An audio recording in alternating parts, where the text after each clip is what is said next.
Hello. Hi. Hi.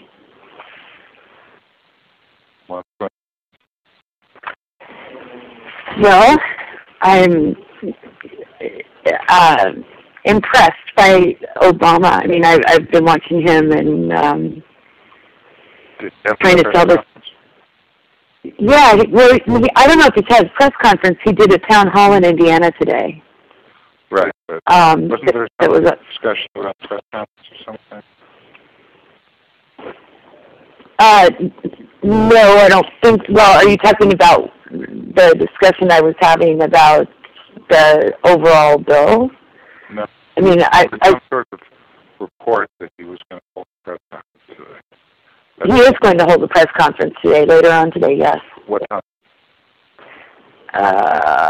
Hold on, I'm not sure. I think it's during Overman, so probably 5 o'clock our time. 8 o'clock. 8 o'clock Eastern, yeah. Okay. I'll get you the exact time, just a second.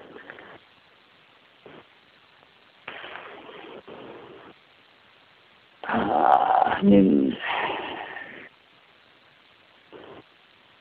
Yes, prime time for the East Coast. It won't be prime time for us. It'll be 5 o'clock.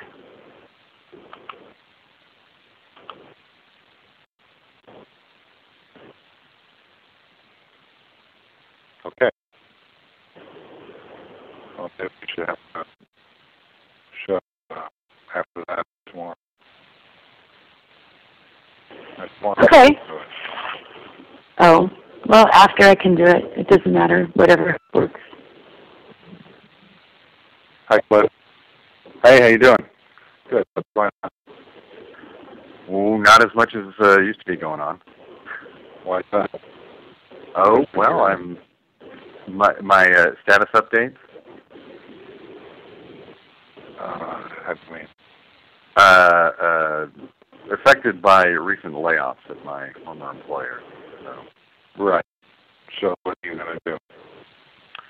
Well, at the moment, I'm looking at the job search process and also looking at other opportunities as well, trying to figure out what opportunities are in all of this craziness going on. So what do you think? I think that there are some. I think that what we're seeing is sort of a fundamental shift in things, and that when we talk about ideas about like recovery or we'll be back to normal in a certain amount of time, I don't know that that's really the case. I think things are going to transform quite a bit in this process. There's not going to be a going back to the way things were. All right, hold that thought for a second.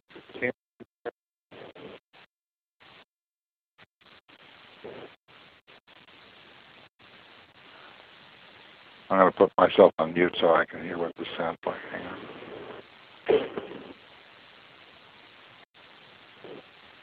Hi, Cliff. Hi. It's Kelly. How you doing? I'm hanging in there. That's good.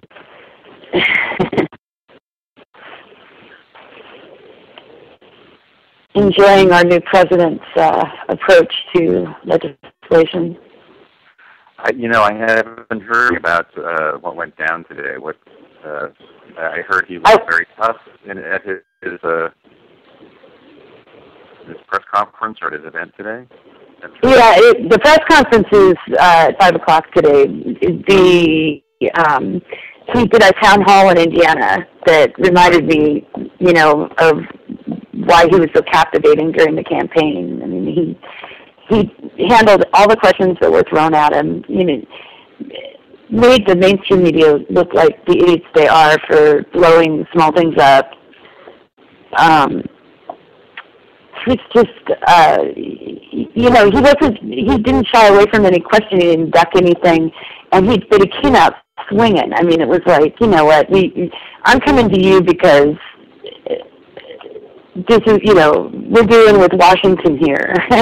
We need to, you know, you guys need to be part of this process. And it was just very refreshing to see. I mean, I didn't feel like it was just a political grandstand play. I mean, I really did feel like he was, and you know, I don't know what your email boxes look like, but mine's been full of calls to, you know, House meetings and action. And I got one this morning that asked, you know, for my story, you know, of what the economy's done. I find all of that really refreshing, that he's continuing that same, the same stride that he had in the campaign of actually wanting to know wanting people to participate. Well, it seems like, though, that, I mean, obviously, you know, no Republicans voted for the stimulus package. You know, if you look at the article, I think that Michael Markman pointed to about from Nate Silver about tracking the number of times the word pork was used in articles about the stimulus and how it had kind of skyrocketed over the last month, and talking about that as starting to lose control of the dialogue. Mm-hmm. And that, you know, if we're talking about pork, we're clearly not, you know, the message isn't getting through. Right. And go ahead. Oh, just that, you know, it seems like, you know, he's run kind of head on into politics as usual in Washington, and so now the question is, how do you attack that without you know, simply becoming partisan, simply becoming, you know, play power politics to the Democrats? See, that's what I think is so interesting. Is I've seen, I mean, the pork dialogue and the sort of press buy-in to that. You know, they're jumping on that because pork is such a loaded word. You know, you can be sitting at a table and have the evening news on and hear the word pork and want to listen to what they're saying. You know, so it's such a loaded word. And rather, there's a couple of different ways I've seen it done. I mean, during the Clinton administration, it was all done behind closed doors. It was the same with Reagan. You know, all the deals were struck behind closed doors. Right. And then with Bush, it was just, we're ramrodding this through, screw you, we're going to do what we want. And so what was so refreshing to me about this was, number one, I mean, he addressed specifics with regard to the criticisms on the pork. You know, I mean, he came out and addressed, you know, like what stayed in this bill. For example, there was criticism, or there were cuts from the Senate on the EHR, you know, electronic health records. He said, you know, well, let's think about this for a minute. We need to get people back to work. We want to stimulate the IT sector. We want to be developing ways to do this, and we need to save money on health costs. It seems to me that we kill two birds with one stone with this. I mean, what am I missing here? You know? I mean, it was that kind of just genuine, down-to-earth, this is my reality, what's yours kind of conversation that he was having with these people that I found to be so incredibly refreshing from what is usually done in these situations. Well, and I guess the question is, you know, can people put the right kind of pressure on politicians to push the measure through, and, you know, and not have it so completely watered down? You know, I think that's the question. Yeah, one of the things that was interesting that he mentioned in this event in Indiana today was that he was unhappy with some of the watering down that had gone on, and that he was pushing, you know, that he wanted to push for it to be restored in the compromise version of the bill. So, you know, everybody in the press, of course, because they want the story and they want the news cycle and, you know, all that, their story is the Senate's watered it down. It's not going to be effective. It's not going to do anything. You know, that combined with this business of tax cuts being stimulative, which I think Rachel Maddow just completely destroyed that whole argument on Friday. Pardon? Just the thing about it is that the stimulus sort of needs to work like venture capital. You know, it needs to have a 5x or a 10x effect. I mean, right. there needs to be a multiplier in there. And tax cuts generally don't have that effect. And the problem is, you know, as people like Krugman point out, it needs to be a lot bigger than it is, really. And so, yeah, but I mean that you're all assuming that this is a finite negotiation, and once they get this done, that's it. Oh no, there'll be more. There'll have to be. There's going to be a lot more, and there's going to be he's going to have a lot of collapse going on around him that he can, you know, just come right back and say, sorry, but this isn't going to do it. Right. I suspect it's the same thing. I mean, I don't share the perception that somehow he's being dragged under by Washington. I mean, I think that's this is just the negotiation that's going on, and he's already brought them to the table. Now he's just, you know, working on them. And that was, I was saying that earlier in the discussion today, was that, you know, to assume that he's somehow caving is ridiculous. It's at this point, he's I think doing one of the more masterful political maneuvers I've seen, because, you know, he's put his hand out, and it got slapped down by the Republicans in Congress, and then it got watered down and peed on by the Republicans in the Senate. Ultimately, he's going to get most of what he wants in this negotiation, and if he doesn't get it now, he'll get it later. But he's set it up now so that in the midterm elections, the Democrats that run can say, you know, that guy over there, he was the one who thumbed his nose at you when you were all out of work. And, you know, I mean, he's setting it up great for, you know, a windfall in 2010, and the Republicans are playing right into it. Well, you know, and it obviously depends on how things go. I mean... Well, yeah. But, I mean, surely not doing any, I mean, let's be honest, you can cut taxes all day long. If people aren't paying them because they're not working, it doesn't matter, right? So... No, unemployment. It will have an effect. It just may not have enough of an effect. And that's the biggest concern, is that it's not going to have enough of an effect. And it may not. I mean, I agree with you. I think that there will be more. I mean, we're hearing now that the banks are going to need a ton more money. So, you know, that's hearing that all along. I mean, none of this is new. Well, I mean, there's also a political calculus going on with regard to the midterms. I mean, a lot of people feel that a new president has to make an impact in the first year and a half, first 18 months. Yeah, I mean, this isn't about the midterms. This is about, you know, right now. He's just getting people, you know, pinned down with their position. That has to happen. I mean, it takes a certain amount of time to get everybody to you know, toss their ante on the table.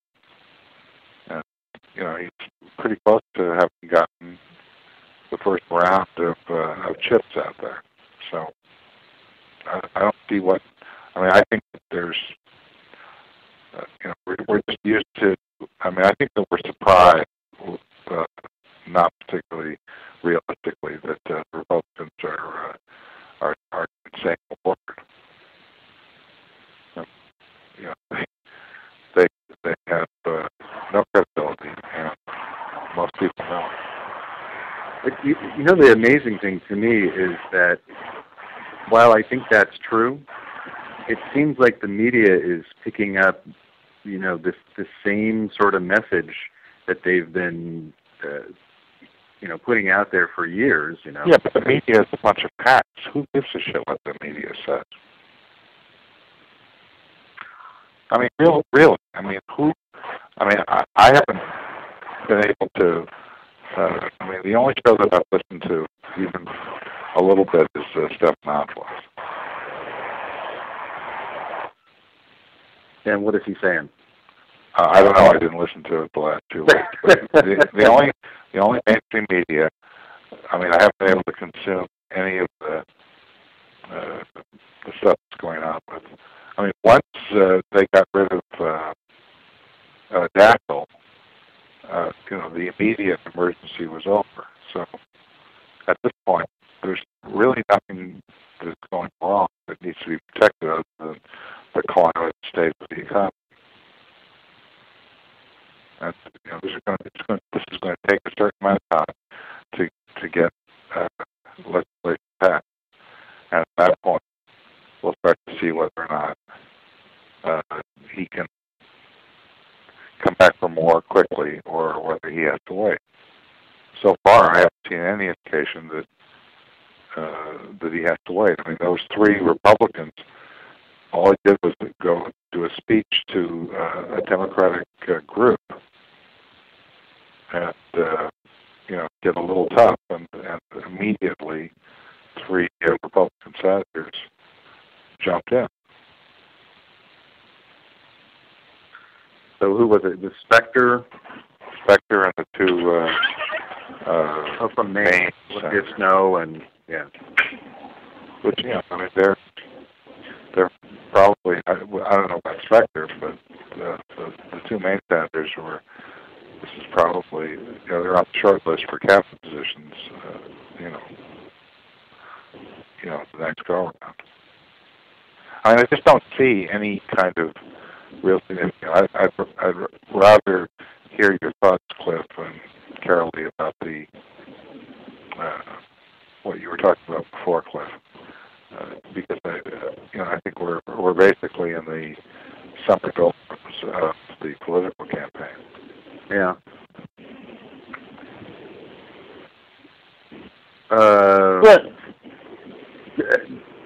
So I guess what I was talking about before is that I do think that the changes that are happening are fundamental, and that as all the businesses sort of lay people off, kind of retool to meet demand. The difficult part of this is that as people are laid off and the economy gets worse, demand spirals down. Businesses tend to respond by cutting back as well, and that's why you need a stimulus. But I think the other part of that is that we've sort of gone from bubble to bubble with the internet bubble. That popped, things went down, but there was, we could step right into another bubble, which was the real estate bubble, that kept certain kinds of assets valued artificially high. The problem we have now is there's not another bubble to move to. And so what that means... Well, first of all, I don't know that that's true. That there's not another bubble to move to? The stimulus package seems to be, whether or not it creates new jobs or not is probably irrelevant. The real question is whether or not it stops the loss of more jobs. And that's the only thing that's actually being semi-promised by this for this $800 billion. Yeah, and that's to stop the downward spiral. So that right. Well, but that in itself is a very bullish. That's a very bullish move. Yeah. Well, it not only that, it has to be done. Right. But, forget about the politics of the stimulus package, because basically it's already passed.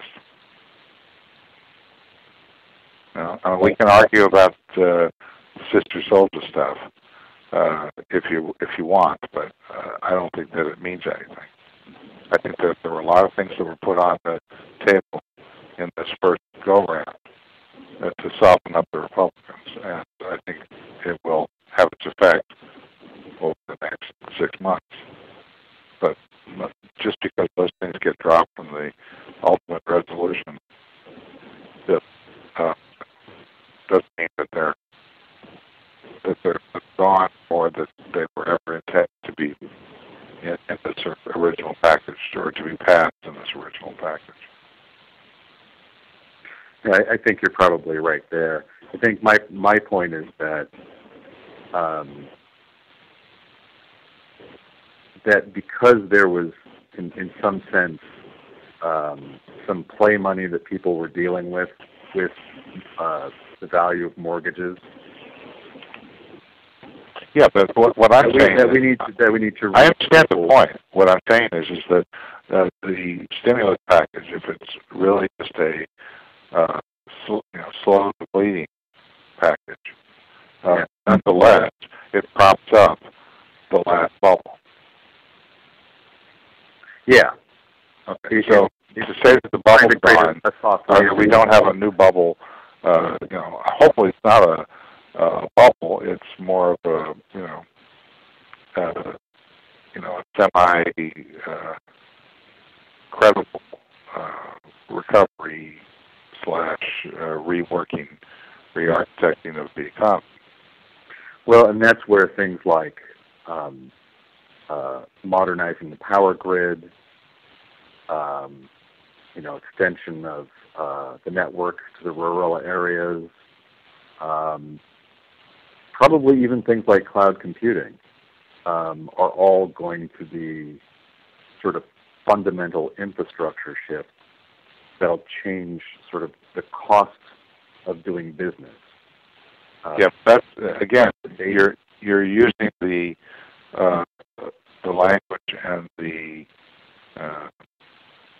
logic of parts of the plan that may or may not be actually relevant to what needs to get done right now. I mean, first of all, some of that stuff was taken out of the bill. No, I understand. Yeah. Right. So, does that mean that it's not going to happen? Or does that mean that it was put in there as something to take out? I would say that the latter was true. Really? Because I think those kinds of things are the things that lay the groundwork for some sort of recovered economy or new economy. Well, I'm not sure I agree with you. I mean, I think that those things are sort of like the broad strokes of what has to happen. But I mean, that weigh the cost of people working together over over a real-time network versus the cost of extending broadband at the power grid. I mean, yes, the cost of the power grid expansion will provide cost savings, assuming that there are enough people using technology to derive efficiencies, which is certainly not clear as to whether that's going to happen anytime soon.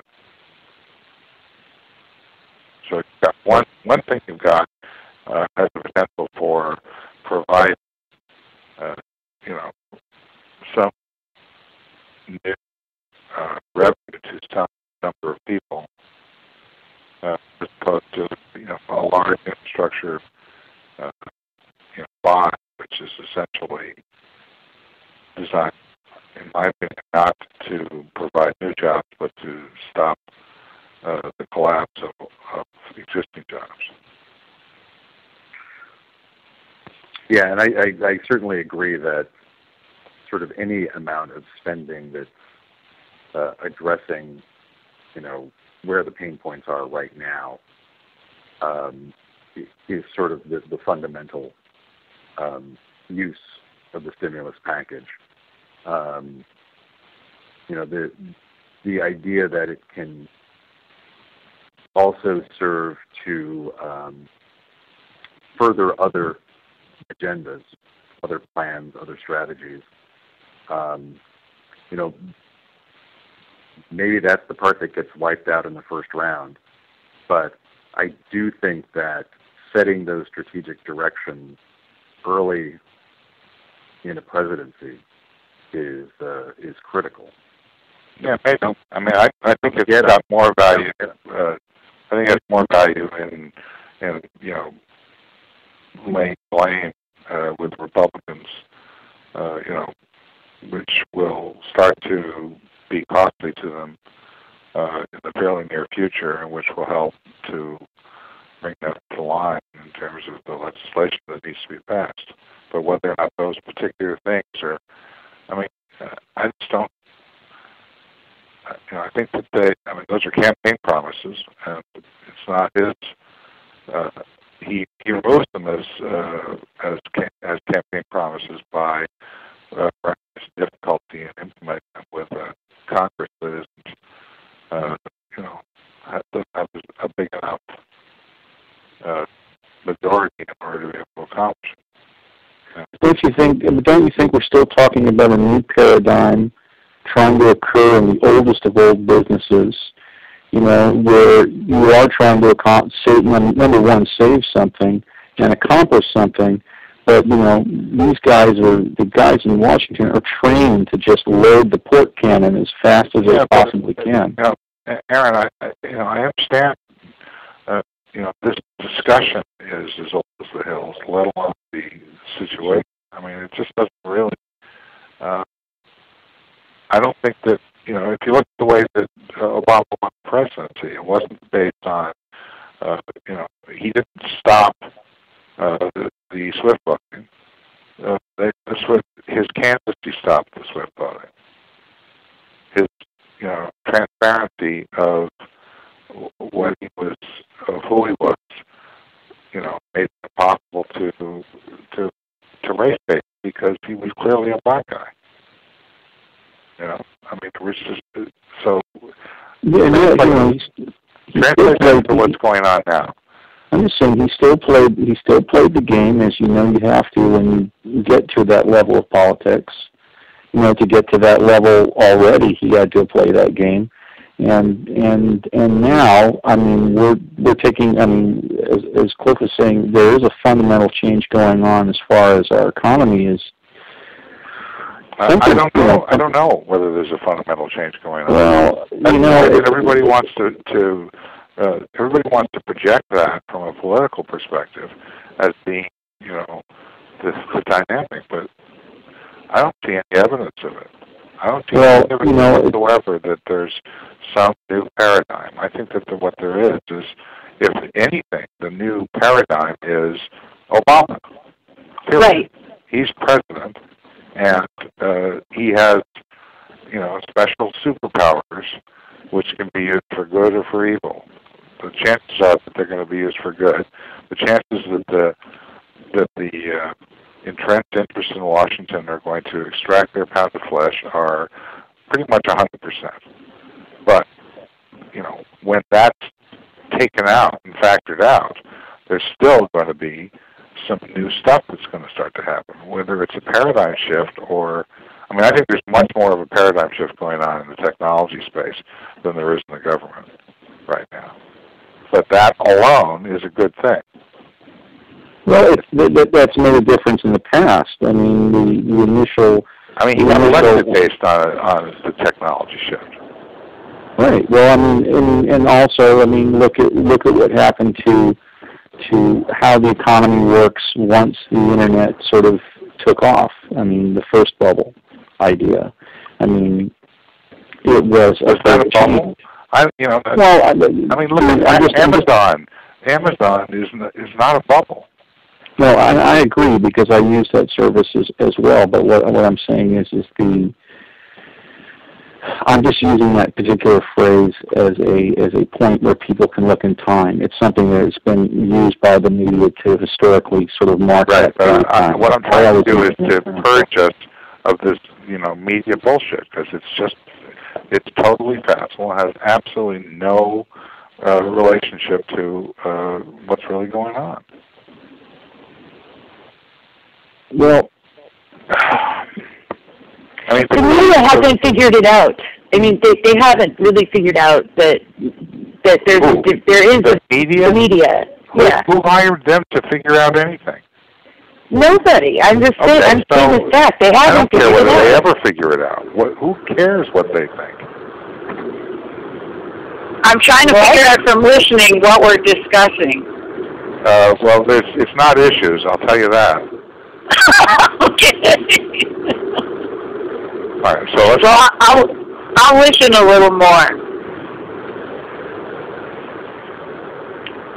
Well, anyway, my point, I mean, you made the point, Steve, that, basically Obama puts on a super suit and he goes out and it's not business as usual. I mean, that's at least how I'm feeling about it. Usual. It's just that his business, he's got, natural abilities that allow him to be able to, accelerate an agenda which is a whole lot more interesting than the Republican one.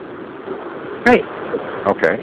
But, trying to analyze it in terms of, is he up, is he down, does he have a bad week?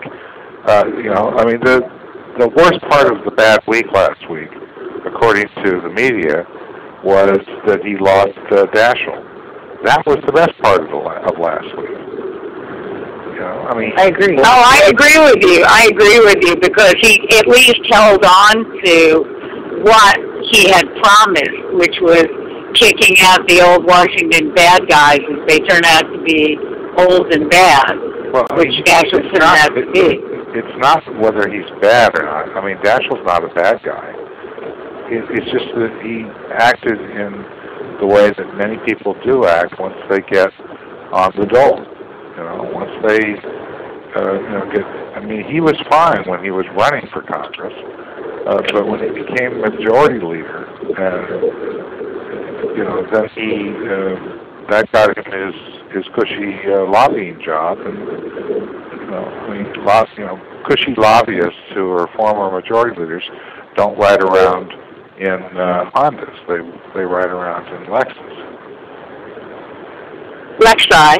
Do you think that Nancy Pelosi is headed for a cushy lobbying job? But she's already got a cushy lobbying job. That is her job. I mean, looking for the paradigm shift here, with all due apologies to Aaron, who I understand is one of our more fervent participants. There is no paradigm shift. Well, I mean, we don't want a paradigm shift. We want somebody who can work with what is going on. Well, you know what? Unless he can change our currency to his charisma, I don't see it really working with a majority of the businesses now. No. Well, you're talking superpowers. I'm going to call it charisma for the time being. But I mean, I'll trade you, one superpower for not using the word charisma. Okay, fine. Well, I mean, so what is it that Obama's got going for him if it's not charisma? Well, I mean, I think we all responded to the same thing throughout. No. I don't want to talk about all the stuff that we talked about leading up to him becoming president, because he is president now. This is a completely different situation than the campaign. The media is trying to run this phase as a campaign. It's not a campaign. It's a ground game. Well, then if we can't talk about him, what we got to do is talk about the decaying mansion. No, I didn't say we can't talk about him. I said if it's not charisma, then what is it? Skill. Yeah, that's a good word. I mean, look at the ground game. Intelligence and common sense. Common sense. That's a value That's an assessment or an opinion. Okay, intelligence. That's objective and can be taken. Yeah, there are a lot of. Adlai Stevenson was intelligent. So what? In my opinion, he has a skill set that is almost unparalleled by any politician I've ever seen. I mean, he gets it. He knows how to play. He just knows how to play the game. He knows how to be the bad guy. He knows how to be the good guy. He knows how to position himself, and he knows how to use the. You think that's all that he's built up. You think that's? I think it's all him. No, I don't think it's all him. I think it's all Axelrod. I think Axelrod is the guy that has all that stuff you just talked about. Yeah, but you know what? If you don't have the skill, look, somebody can tell somebody to do something, and they can do it poorly or well. Now you're talking. Right? You're trying to reduce this to a baseball card and charisma. It's not. I'm not. It's pure blocking and tackling, and the two guys. There are two guys in that campaign that I was able to sort of see as a result of that 60-minute piece at the end of the election. One of them was Axelrod. The other one was David Plouffe, or however you pronounce his name. Plouffe is right. Mm-hmm. Yeah. Now that guy, he doesn't even have a job. Well, he does. He has a multi-million-dollar book deal. He doesn't have a job because he's in charge. Mm-hmm.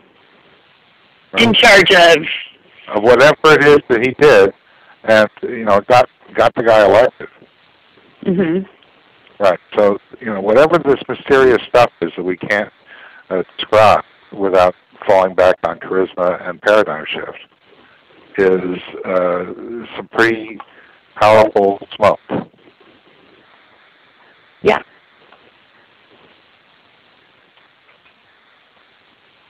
It absolutely is. Okay, so pretty powerful smoke. Is that going to be how I describe what's going on right now?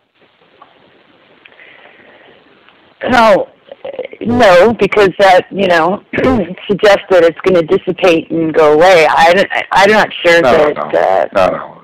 Those lists from the 60s know that the pretty powerful smoke got that. You have to actually quit smoking. Oh, okay. You're talking like the daughter, the original daughter of a law enforcement guy who was totally paranoid with the really good smoke. Yeah, well, exactly. But I mean, the only way I got rid of it was to get rid of it. But it doesn't go away. So it's not the metaphor of smoke dissipating. It's the metaphor of something gets you where you want to go. So where do we want to go? We want to make sure that the banks. Did you see the video of the guy on C-SPAN talking about how the end of the world almost happened? Yes. No, I missed that. Cliff? I did not see that. Okay, on Twitter somewhere. Aaron, did you see it? No, I didn't. Okay, well, it's pretty scary. Basically, he said, remember there was an allusion to this meeting of whoever the idiots were from the last administration, and the heads of basically Congress were brought in and told that we lucked out, and by just closing down electronic transfer of funds, because if we waited another 2 the entire economy would have totally collapsed. Civilization as we know it would have been ended. I mean, seriously, that's what it's told. And there were rumors for the next 2 months that conversation had occurred. So this guy just basically said what was told, and we certainly don't want that. So when the Republicans talk about saving the banks, I'm in favor of that. I think the question is, do all of them need to be saved? Well, this becomes a negotiation, and as soon as you accept the primitives, then you can have a discussion, and then you come out of a discussion, and either what you do works, or it works kind of, or it doesn't work at all, and then you adjust it and you keep going until either it becomes clear that you don't have any more left to do, and then you're stuck, or you solve the problem. I mean, that we don't have any other choices. This is not a Republican or a Democrat issue. This is just an issue of whether or not we're going to survive this. Once we survive it, or at least push it off far enough away that we, can think and function again. Yeah, exactly. Then we have to figure out, how we can make this, move forward in terms of so-called political agenda.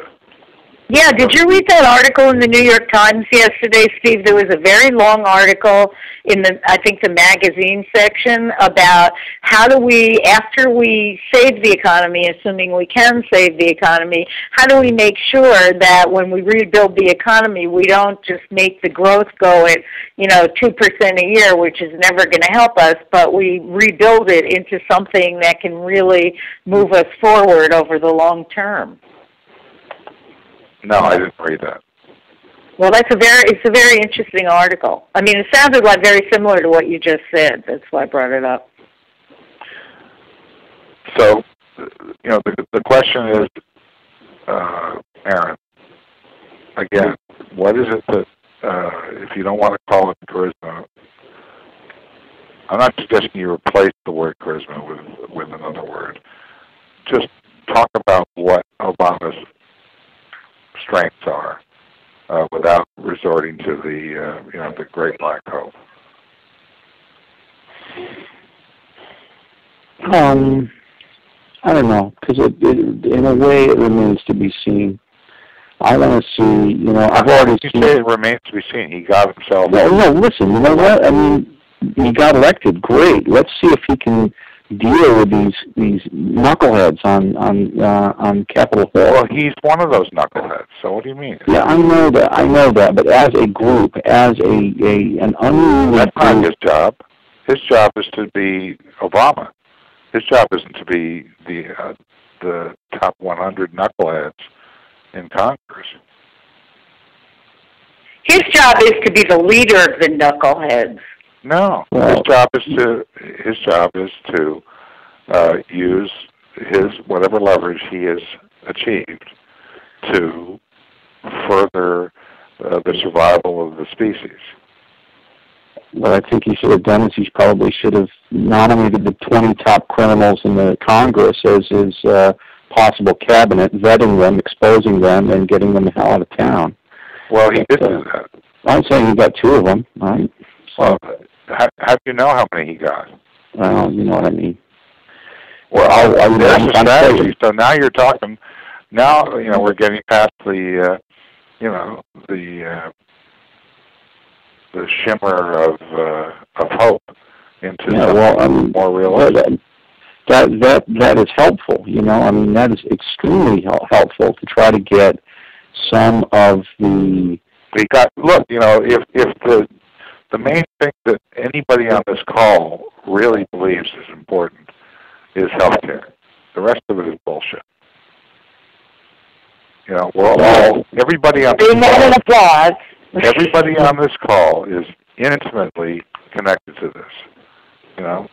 People laid off, salary cuts, the wondering whether or not the combined package is going to preserve COPA.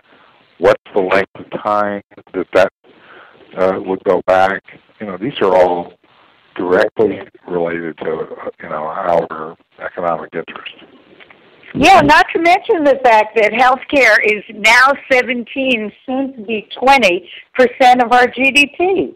So it's one of our biggest industries. So it's totally related. I don't care about it at the meta level. I'm just talking about it on the level of, if I go and get a ticket to a Bob Dylan concert, I'm doing it for a reason.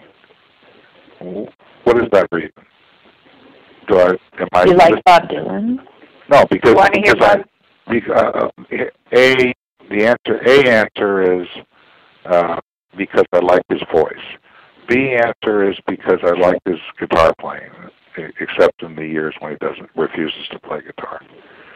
C is it makes me feel like my life is over. D is it makes me feel like my life is over. Okay, which one's the answer? And E is the secret answer. E is the secret answer. Yeah. I'll go with C. C, what makes me feel like my life is over? Right. No, absolutely not. I'll go with the secret answer, which is none of these. No, that's not accurate. There's a real all answer. Of these? If you want to go with the secret answer, you have to guess it. Oh, okay. All right, I'm going to listen and guess. Okay, my answer is A. I like his voice because his voice is supernatural. The very thing that people immediately deride. If you go back and listen to all the records, I mean, he's like Caruso. This guy, he's David Caruso. What? David Caruso. He's going back. He basically hears the notes that he's singing, and there have been a lot of people like that. John Lennon hated the sound of his voice. He always wanted to lather it up with slap echo. I mean, it's really an amazing thing. But what's the secret answer?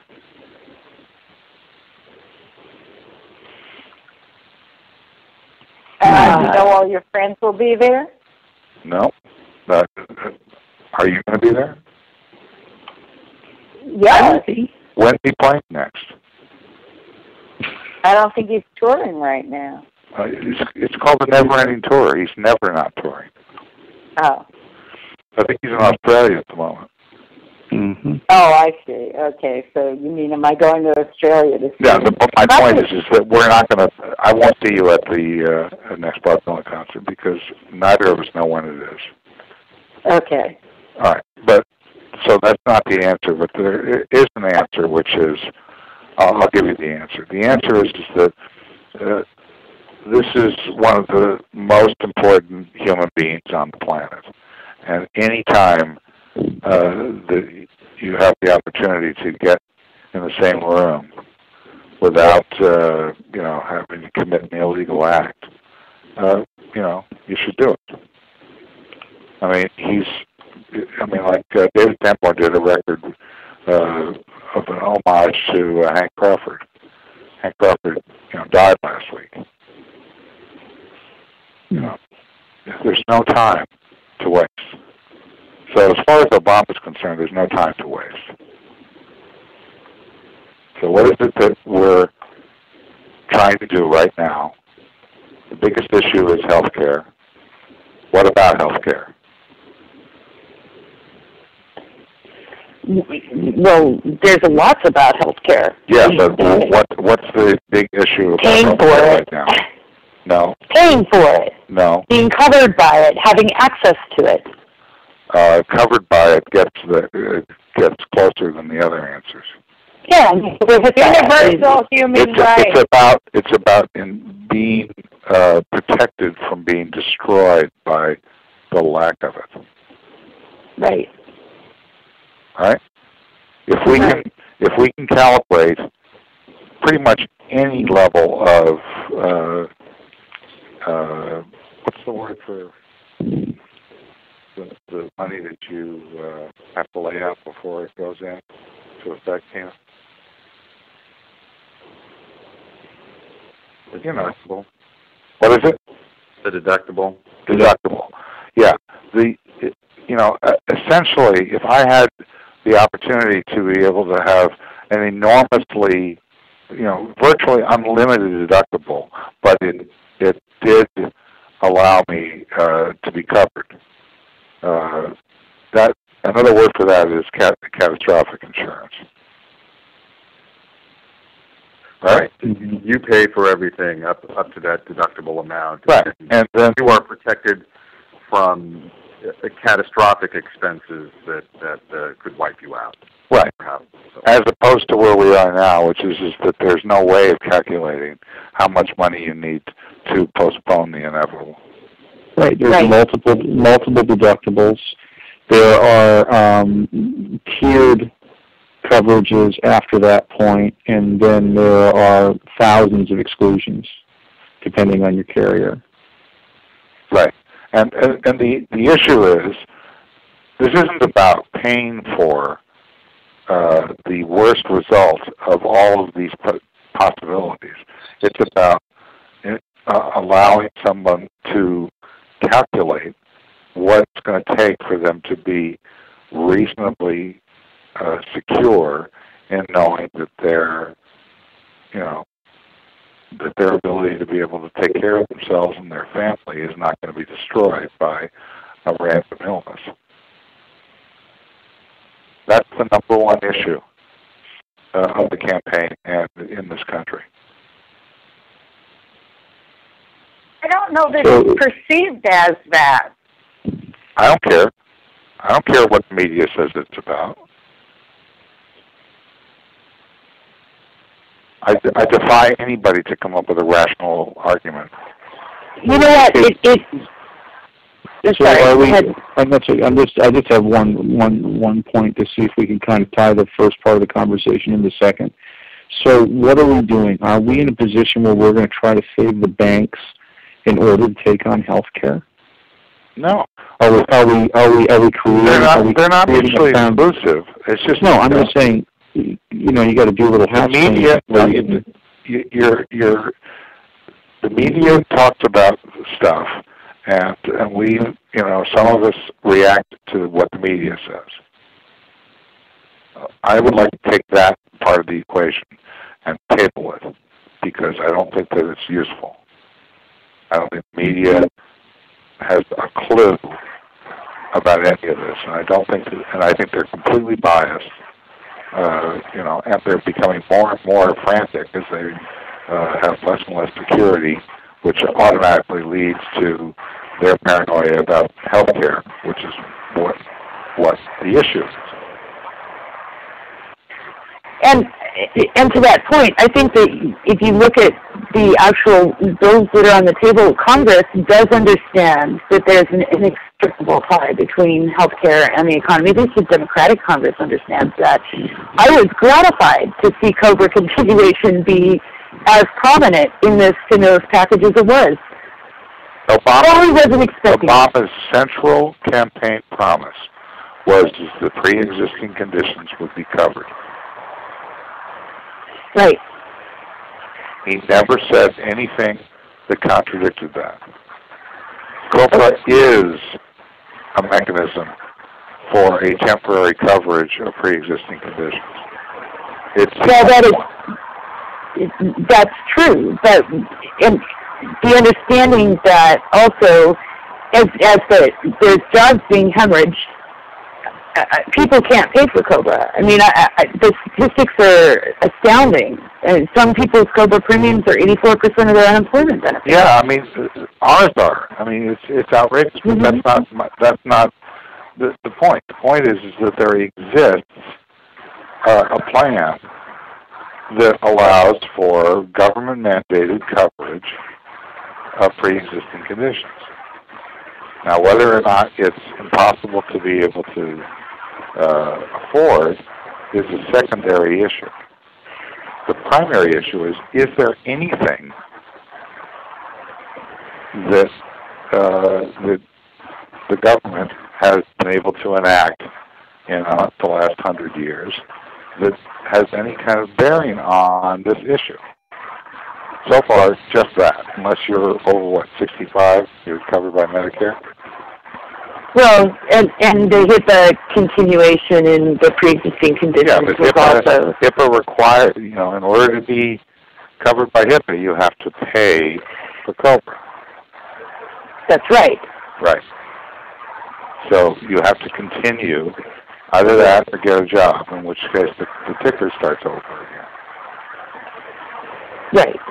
But my point is that I would agree with you that while the media is clueless, there are those in government who are not, who do understand the tie between health, that health care is the issue. It is the driving issue.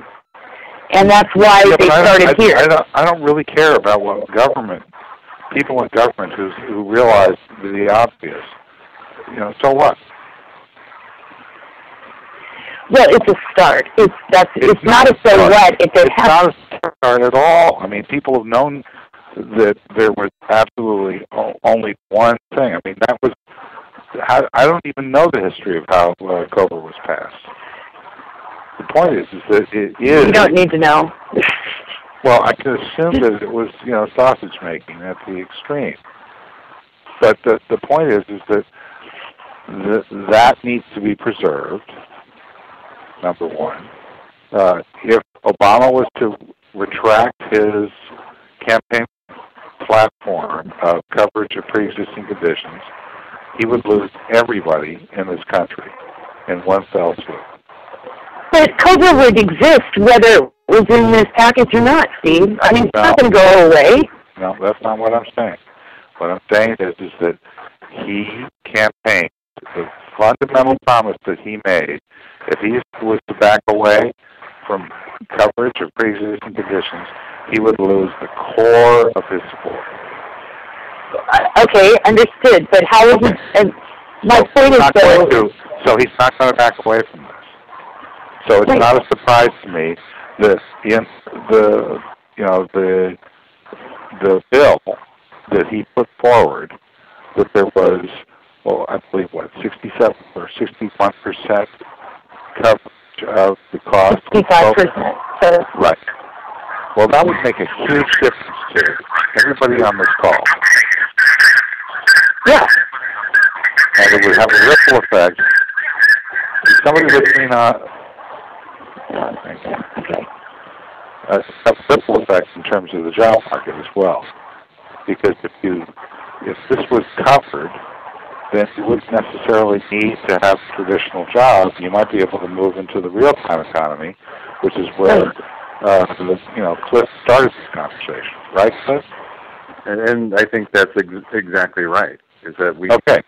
So finally, web service. So how long are we talking? An hour, and we're now back to your initial input.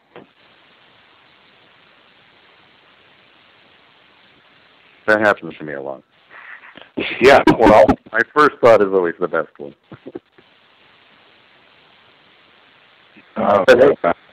Well, sometimes. But this idea that, one of the big roadblocks to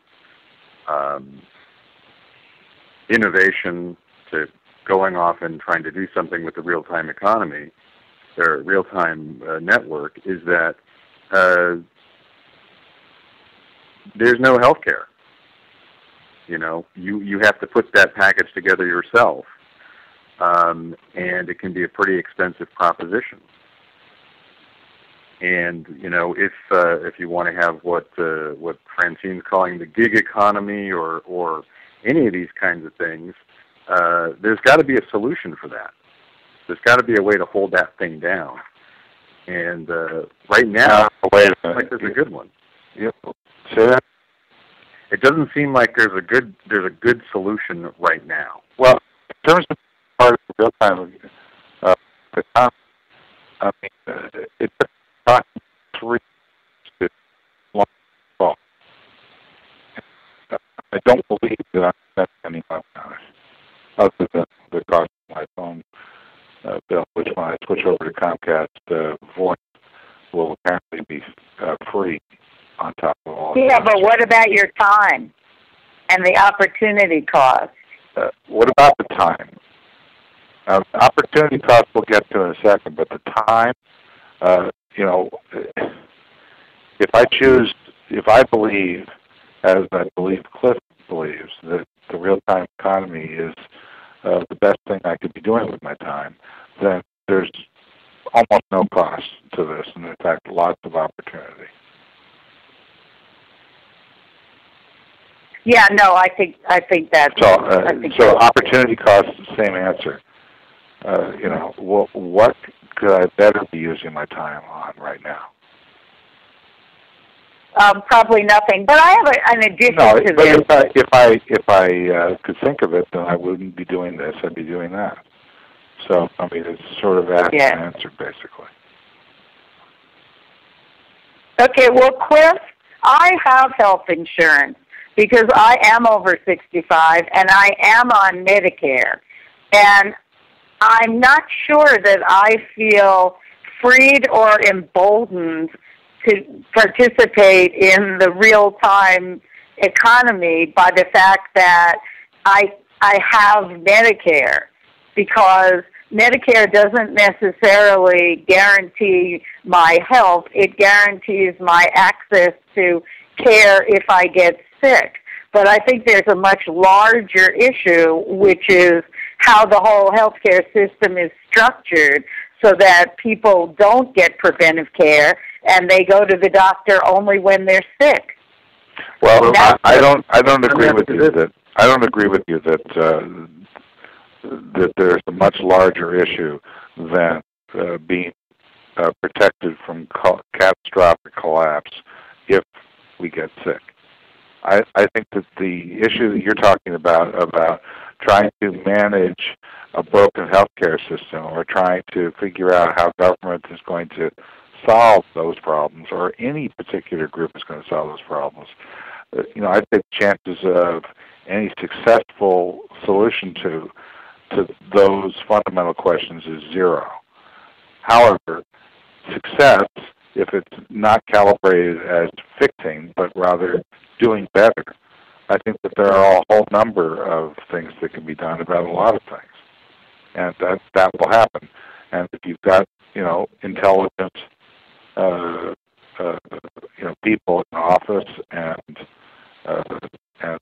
the tools that are now emerging in terms of the network, there's a good chance that we can squeeze a lot of cost out of these systems, which was the logic behind some campaign promises and some of the initial, you know, faint direction of broadband and the like that were made by the Obama administration.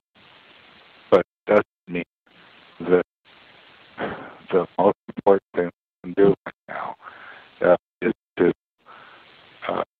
to debate, you know, issues that are framed by either the opposition or by the clueless media.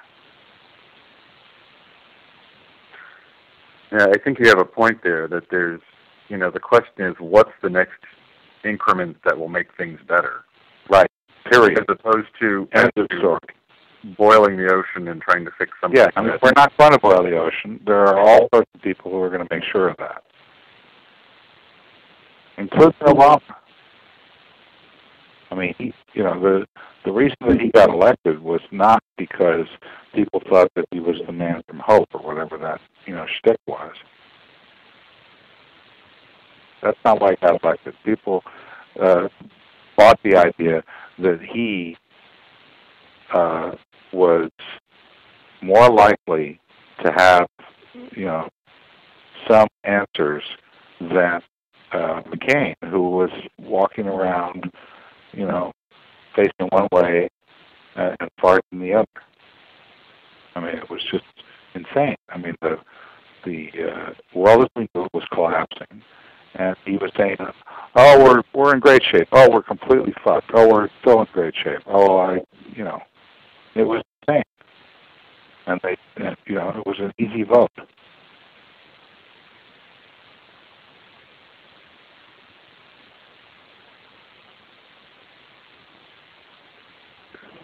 I guess I'm more curious to get a sense of what is seen as opportunities in the real-time economy. Yeah, that's what I would like to talk about. But, we have to,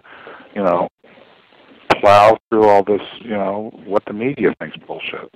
Are we done with that yet? I'd like to think so. Okay, so what is it that's, what are you talking about, Cliff? What's so good about this that you're willing to spend a couple of hours today instead of going out and extort somebody for a job?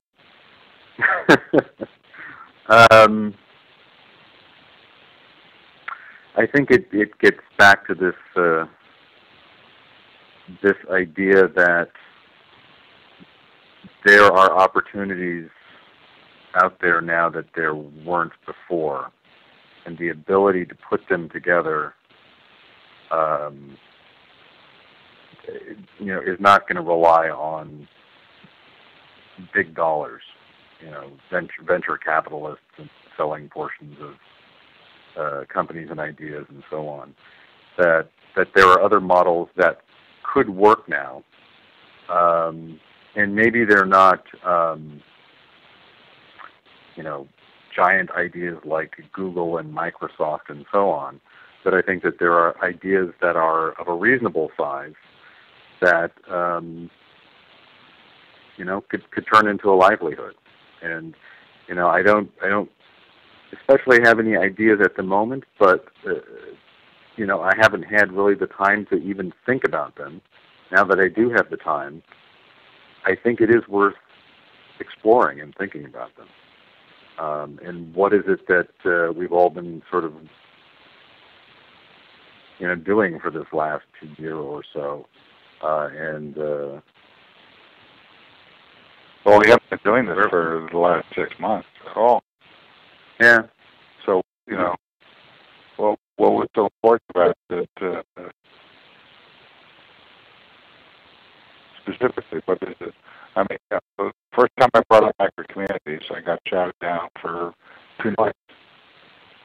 Okay, but the most important part of it is the micro-community. Well, you're saying that now, but I still don't know why. Neither do I. Right. Well, that's my point. When it's not there, when it's not there, I miss it so much. Well, but this isn't the micro-community. I mean, we're just talking about stuff. That's all we're doing. Well, isn't that a micro-community? We're talking in I don't know. Several different... We had a conversation about this, and I think it was before the millennium. And and I'm going to argue with you. I immediately got shouted down. I got shouted down about it, and the only person who's actually ever taken that and run with it, even remotely, has been Cliff. Well, I'm going to argue with you about this not being a micro-community. I think it is a micro-community. I think it stretches from the phone into the chat room, over to Twitter, Identica, and other areas. And I do think that it... What the hell is Identica? No, you're not going to distract me with that question. Identica has its own community of people. Yes, it does. Absolutely does. Now that it has that Facebook app. I've completely cherry-picked it into friend feed, and I never go to Identica, ever. I mean, I look at it occasionally because it's one of my legacy IM windows, but it's only if I only have about 5 seconds to be able to see if anything's going on, and I'll look at the 5 stragglers that are still there. Well, there's community overlap for some of us. I mean, there are people on Identica that are part of who I would consider my community, and I still communicate with them. But they're not on Identica for me. They're on FriendFeed. Mm-hmm. Okay. So, but anyway, don't distract me. I think that we are community. I mean, Identica is not a community. It's a open source, commercial open source play that's been funded by this guy I met at the Web 2.0 Summit. I didn't say Identica was a community. A place isn't a community, especially on the real-time web. Communities are made of people. Yeah, go on. You know, I know it's scary to actually talk about something, but go ahead. No, communities are comprised of people. People who presumably have, an agreement or a like mind or a purpose that's common. I don't agree. Okay. I mean, that's pretty. Affinity groups do not have to have even any knowledge of their existence. I agree with that. No, I agree with that. Okay. But I wouldn't call an affinity group necessarily community either, or even a micro-community. I wouldn't call affinity group a community because I have no idea what you're talking about when you talk about a community. I think it's like talking about religion. Well, a community is people. So you have to start with that at its very basic level. Do I have to believe in God in order to believe in community? No. Okay. Do I have to believe in community? No. Well, it sounds like it because I have no idea what you're talking about, so it must be something imaginary that I have to believe in. It's not imaginary. It is. It exists. It exists, but it exists around people, and it doesn't matter if they're in the same space or not. It used to be that you had to be in the same space. I mean, you lived in a community, right? Your house is in a community. Your kids go to school maybe in that community back when they did. Now that's not the case. The community spans far more than the physical location. I think that the communities are leveraged by the Republican Party to divide and conquer. So what is it that you like about communities? I like affinity groups. I think they're much more interesting. And also real, as opposed to communities, which I think are belief systems. Well, I'll disagree with you, but I'll adopt affinity groups for your sake. How's that? So what are the characteristics of affinity groups? There is more than one person comprises an affinity group, right? At its basic level, you have to have two to have an affinity group. Two or more, correct? Yes. So that's number one. No, you don't. If it's true, which you seem to agree with, that you don't even have to be aware of being in an affinity group, then why is there a need for more than one? So why is there a need for one? Because you have to find the people. Okay, well, you just moved into like a metaphysical universe that I have no clue about. So just step back. This is exactly why Cliff seems to be the only one who is willing to play there for months. Oh, metaphysical universe. I'm just. This is I forget what the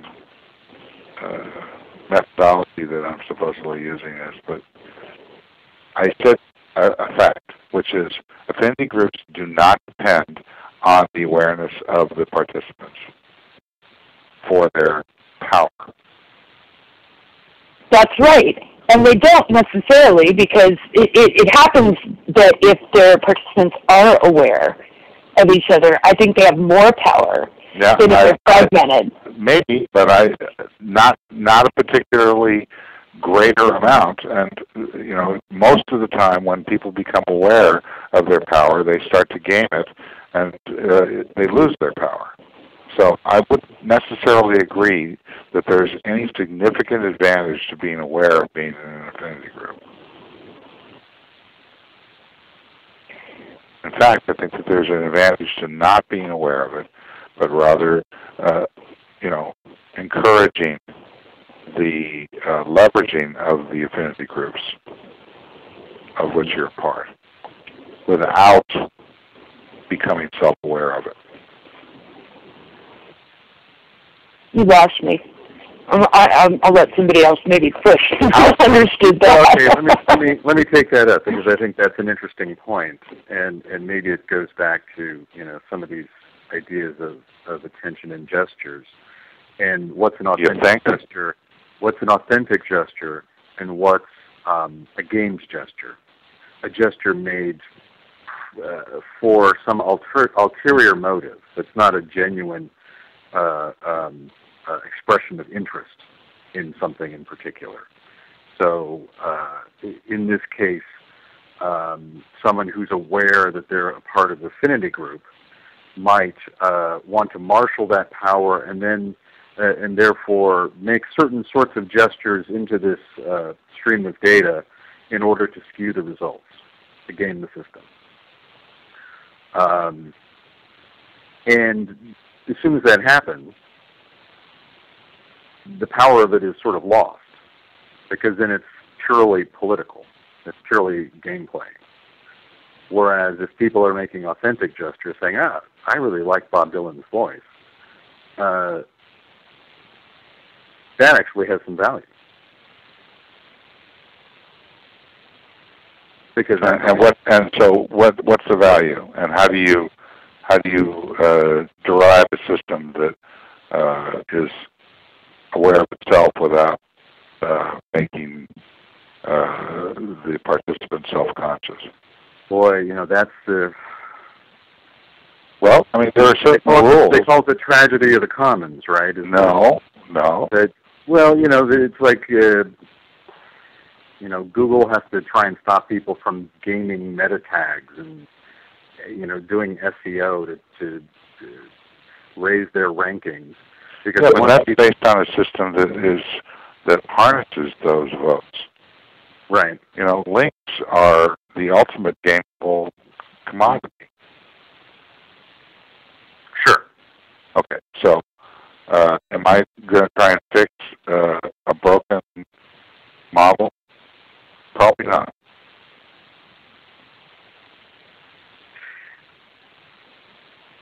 Yeah, I'm just trying to think. As soon as there's value generated, someone's going to want to do something to optimize that. Yeah, and if the rules prohibit that, then they have to spend their time elsewhere or on some other futile game.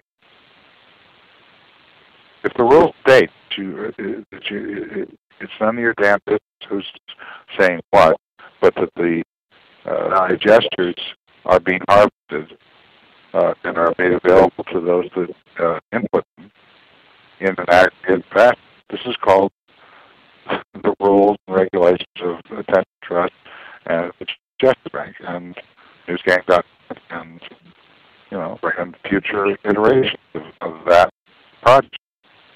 That's how it works. You can infer who's doing what, but you don't know. And the rule is that you don't know. Right. Okay, so, what's the Electoral College about? On some level, it's about, we elect these people that we do not know. We don't know whether they're nice people or not nice people. We don't know anything about them. We could find out, but it's too onerous and we're too bored to waste our time looking for that. But there is a value to the system that's created as a result.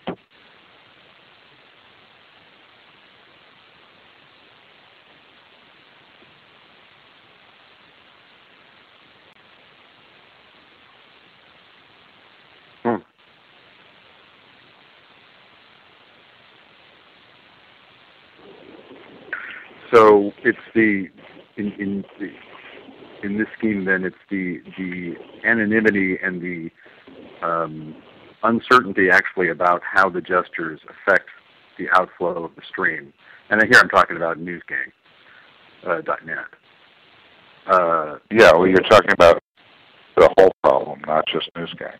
NewsGang is one example of it. Well, it's a good proxy for that kind of a. Well, I mean, by definition, if we talk too much about NewsGang, then I'll change the rules so that we don't understand it. But right? But this goes back to the anonymized pool. Yeah, totally. That's what, and you know, the statements.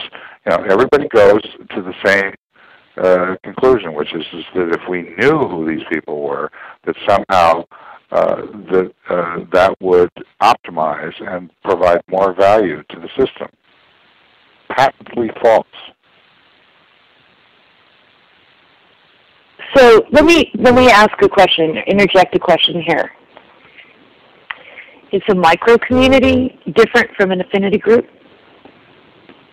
I don't know. This is the third and fourth paragraphs of the discussion. It's taken place.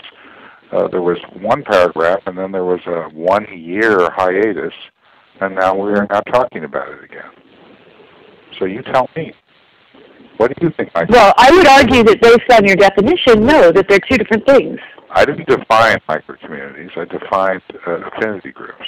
That's correct. Based on your definition of affinity groups, I would argue that affinity groups are not micro-communities. Why would you say that? Because communities are a belief system. No, right? That's my opinion. I haven't heard No, wait a minute. Affinity groups can just be intellectual, like we all, you know, like to cook out of the Escoffier. Wait. Tina's interrupted me to say how irritating I am. So could you repeat what you just said? I think affinity groups can be just people who come together on like objective subjects, like, you know, bike riding. Those are explicit affinity groups, and you know, we've seen a lot about that. I think implicit affinity groups are much more interesting. Okay, so. but micro communities are people who, yes, they might start off as an affinity group sharing a belief system, but they grow into something. Whoa! Wait. What do you mean sharing a belief system? We were all a bunch of progressives trying to get Obama elected. That's your opinion. I've never thought that was the case. Let me just say, I mean, I was just listening to you and Cliff, and what I heard was essentially a definition of an affinity group as being an anonymous to one another group who, through their own gestures, having, among other characteristics, including that characteristic. And that characteristic may have significantly more value than some of the other characteristics. It doesn't mean that they all operate in a vacuum, isolated from each other, but the anonymized aggregate pool of data it suggests and derives information and utility and efficiency that outweighs, as far as I can tell, pretty much everything else. Okay. Pretty much everything else from a business standpoint? Yeah, if you define business as, okay, what am I going to do next? Okay. So I've got X heartbeats, what do I do now? Right. If that's and maybe you use those heartbeats, I mean, I don't even want to go there yet. I'm just still trying to walk through these definitions. So I understand that, and what I'm saying is, at least in my view, that is different from a micro community. And they may serve entirely different purposes. What is a micro community? We don't know. Okay, my version of a micro community is a group that grows past and out of its original either stated purpose or implicit purpose to become a larger support group. I think NewsGang Live is a micro-community because no matter what we talk about or no matter what happens to any of us, the other people reach out. That would be right. my In other words, opinion. it becomes more than a data gathering point, I guess. Well, I don't agree with that last comment at all. More than what is more than the power of an affinity group. Number one. Wait, I didn't say more than the power of an affinity group. Well, you said more. You know, the implication of what Francine says is that there's something that you start with, and then it gets better. Right, that's definitely it. Right. Well, Krishnamurti would argue with, I think, if he were alive, would argue with the notion that you know, you start somewhere and then you get better.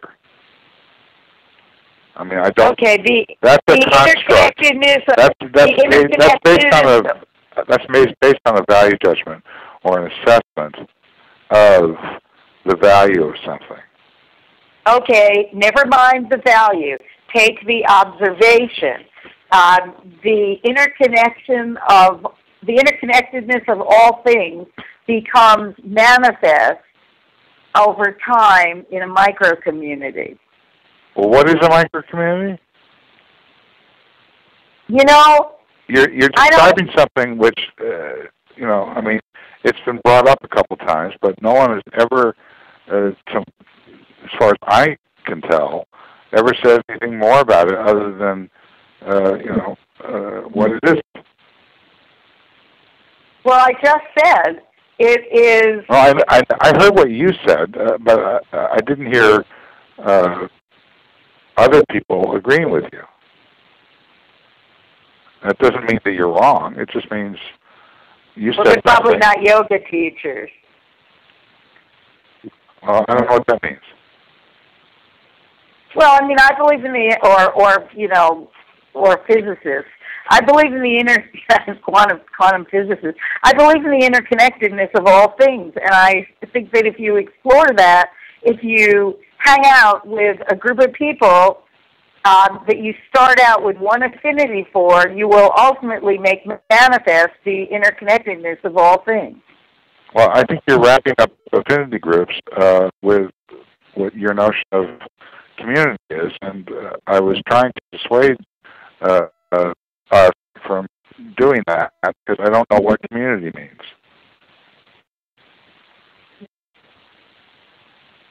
Okay. I thought I was getting there. I guess I'm not.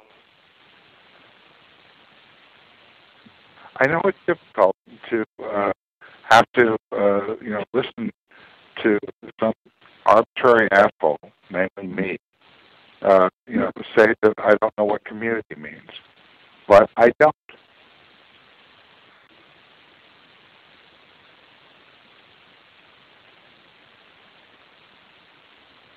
It involves, and I always forget the name of this word. What's the word for doing something not for yourself but for the community? Altruism. It involves altruism, which is right. Well, the only thing that I've ever seen that comes close to altruism is the rather biochemical reaction I have when my daughter cries out pain, which is to run over there and try and protect her at all costs, including my own safety. I have that feeling about Carolee. I'm sure that we all share, you know, a certain sense of that, and that may be something that may be something that we share as part of, you know, an affinity group that we may or may not be aware of being part of.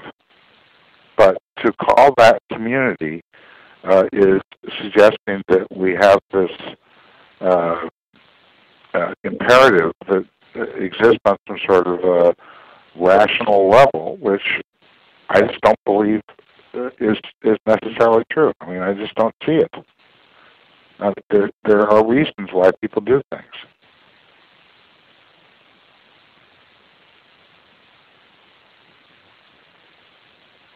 I don't think that I was interested in Obama for the same reasons you were interested in him. I think we are part of an affinity group that of multiple affinity groups that overlap in interesting ways. Exactly, but the but that's not a community. A community is defined as, some sort of a club that we're defined as. Who's that? Some sort of a Carrie. Are you listening to the speaker? Not anymore. Thanks. My phone rebooted in the middle of my sentence. I mean, remember just a few minutes ago we were talking with Cliff about the notion of anonymity as a fundamental principle that engages the network effects, if you will, of the affinity group? Yes. Okay. Now, that may be a lot closer to what I would think I mean by a micro-community. Okay. Anonymity? I would say power of that rule in a system and the reasons for it and what it empowers is, to me, emotionally closer to what I would be willing to agree is a micro-community. Okay. Okay. So by adversely or in contrast, the year hiatus in having this discussion was kind of counter to that. So if the micro community was responsible for the year hiatus, I don't think that's a micro community. I think that's a macro community or some other kind of piece. Well, yeah, I would agree with you in that context. I mean, as you define micro community, you're right. Yeah. I wouldn't have defined it that way. I don't understand what anonymity has to do with a micro community or indeed any other kind of community. Well, it's Jeff, do you want to try again? Well, think about this, and in fact, I think this is something, Francine, you've brought up in some of these calls about that. By God, you're just going to go off and start a commune. And when I think about communes and how successful they are as a form of organization and community, inevitably they fall apart based on the politics of the community, because they have to be run in a certain way. And I think that a lot of us perhaps went through that experience in various forms and became disenchanted with it, and that's why you don't see a lot of them today unless they're highly religiously focused. You know what, Cliff? Now, they're actually coming back in a big way. Co-housing, it's just another form of it. Yeah, I think that's sort of a different. I hope that they pay all of our tax dollars so that we can afford to survive.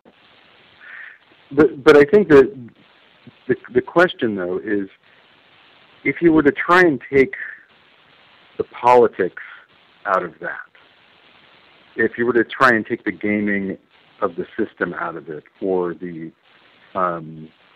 political aspect out of it, how would you do that? And would the benefit perhaps still be there? And that's where this kind of idea of the anonymous pool actually is an insurance or is a rule that defeats the the notion of politics in that. Well, it shifts it. It shifts it. It doesn't defeat it, but it shifts it from the personal to the to the underlying things that are being dealt with. Yeah. And so, when you talk about, say, issues, issues are in some ways related to politics. And the difference would be, we were talking before about an authentic gesture. What do you really care about? I like Bob Dylan's voice. I'm worried about being destroyed by a catastrophic illness. Those are sort of raw, authentic gestures. That's how you feel. That's how you're comporting with life around you. And just as a side note, if you've ever been in a recording studio, as I have pretty much nonstop for years, the one thing that I've observed is that you know it when you see it. You may not know why something is where it needs to be, but you know it. I mean, Sandler and I were doing a session yesterday, and there were like 2 or 3 moments. Unfortunately, due to a technical problem, the recording wasn't there. But after the session, we were talking about the recording, so we both agreed that we noticed what was happening at the moment in the recording that doesn't exist, which is a sort of, a similar, construct to what we're talking about here. Just because the recording doesn't exist doesn't mean that we can't leverage the power of that recording. And the power of that recording is that we could see this little place that opened up. And it opened up like 3 times during the 2-hour session. And one time it opened up and it was what we expected. The next time it was exactly the opposite of what we expected. In fact, the first minute when we were listening to this track, it was like, oh, God.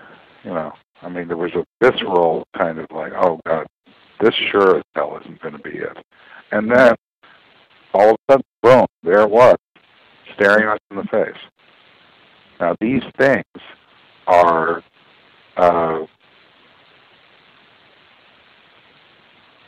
the kinds of things that people, when they experience that in an aggregate form, they have similar reactions.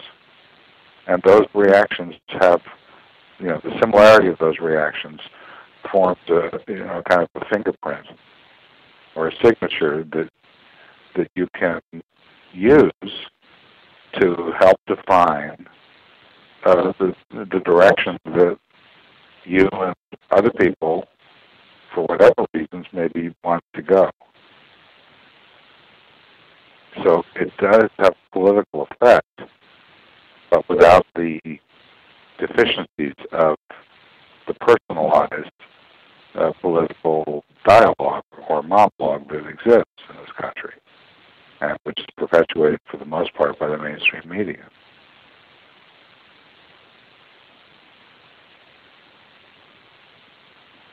So I call that a micro-community.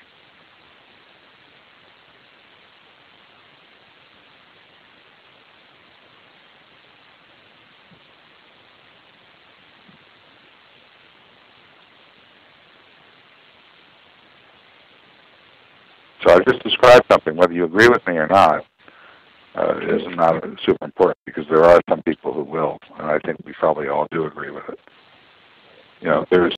There's a micro-community there's an affinity around the notion of something that we can either verbally or or poorly described.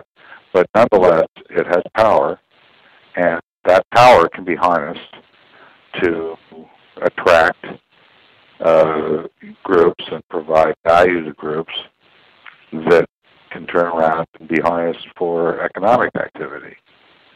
And that is, in fact, what we were talking about at the beginning of this call, is, okay, how are we going to survive, and how are we going to rebuild our culture in such a way that it's not just about, inefficient page views and a link architecture which is based on a gamed and gameable explicit gesturing, and move to one that's based on implicit gesturing. And, I've been saying this for 5 years, and your idea of swarming also comes into this, I think. Well, it's not my idea. It's way out. Yeah. I mean, but this idea that if you can detect these swarms as they're forming in real time around particular events, whether it's scheduled event windows or spontaneously, I mean, that's where you're starting to harness an audience in response to something. Yeah, although the use of the word audience would be challenged by Dr. Earls and others, because it implies one direction as opposed to a feedback loop. Yeah, no, I can see that. Yeah. And that's probably that's where things start to become interesting. All right, let's hold this here, and see the next time. Let's pick up from here as opposed to going back to June or whatever.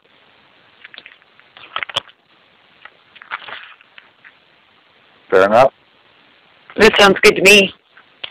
Sure. Okay, I want to thank everybody who showed up. Period. This is Steve Gilmore. This has been NewsGang Live. We'll see you again next time. Okay.